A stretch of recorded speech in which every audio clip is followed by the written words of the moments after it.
Bone Hive. Item Number SCP-439. Object Class Euclid. Special Containment Procedures.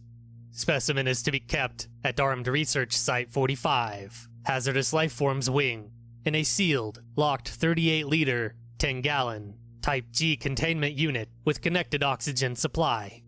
Specimen is to be fed through Feeding Tube 16A with approved nutritive substance XF. Handling is available to Level 2 personnel and higher. Description: SCP-432 is an insect of unknown origin, somewhat resembling a grayish, semi-translucent Forficula auricularia, common earwig, approximately 2.5 centimeters in length, originally located/obtained in mainland China in the blank province. No other specimen has been found as of yet. SCP-439 is relatively harmless when encountered on safe terms, aside from the ability to deliver a firm, painful pinch with his abdominal forceps. The true hazard this creature poses lies in its habitat construction and reproduction, which is initiated when the specimen enters the mouth of a sleeping human. This will only occur with humans.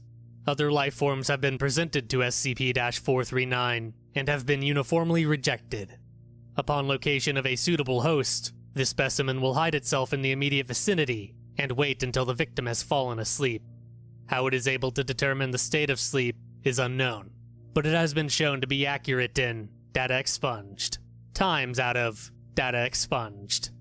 Upon entering the mouth of the new host, SCP-439 will travel down the trachea and take up residence in one of the victim's lungs. In approximately 4 to 8 hours after awakening, the host will complain of chest pains and shortness of breath, followed shortly by abdominal cramping. The tightness in the chest will increase, as well as a fever, until the host is incapacitated. It is around this time that the onset of fibrodysplasia ossificans progressiva, FOP, occurs, a disorder that is normally genetic in nature that promotes growth of bone into muscle tissue. Since the production of new bone growth is so rapid, the procedure is also quite painful for the subject, with new bone spurs occasionally protruding through the flesh. While this is happening, the host will become compelled to seek shelter in a darkened, enclosed space, such as inside household cabinetry, closets, or heating ductwork. Within the first 3 days without treatment, the host will become completely withdrawn and immobile due to the extreme pain of new bone growth coupled with difficulty breathing. At this point, the subject's body will begin the final stage of transformation into a bone hive. Having concealed itself in its new home, the body of the host will huddle in a fetal position. Entire portions of the skeletal structure will shift along data expunged until the host's body is roughly spherical in nature and reduced to 3/4 its original size. New bone protrusions will continue to grow and, if possible, anchor the body permanently to its new location.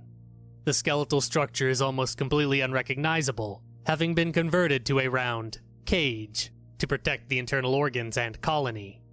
At this point, transformation is complete.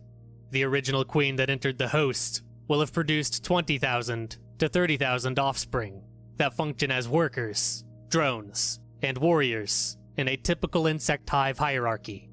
Since only the queen is capable of reproduction, the rest of the hive's inhabitants are, fortunately, harmless, save for large, strong, abdominal forceps of the warriors. The interior of the original host is nearly unrecognizable as a human body. Certain organs are removed and used as food, while others are modified by the worker insects to serve as egg incubation chambers.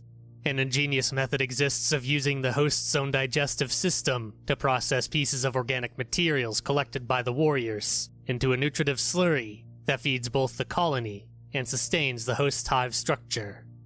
After 4 to 6 months, a new queen will emerge from within the ranks and choose a drone to mate with.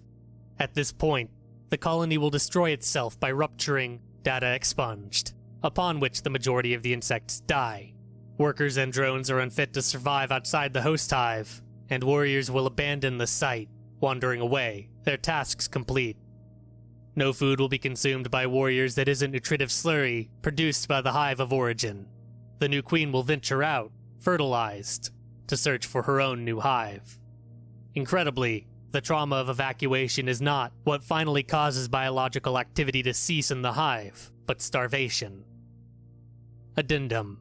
In a particularly disturbing development, Dr. Blank performed a range of experiments to determine the extent of damage to the host body after it has finished the transformation into a hive. While it had been previously discovered in autopsy that portions of the brain are hollowed out to serve as food, others are left intact, presumably to regulate what bodily functions continue. During the last round of experimentation, Blank took the opportunity to examine a hive at close range shortly after transformation. While the eyes are eventually reached and used as a food source, at the point Blank performed her examination, they were still intact. Opening the eyelids and examining them with a flashlight, Blank discovered that the host's eyes followed the beam. Experimentation was terminated, and no further testing is scheduled.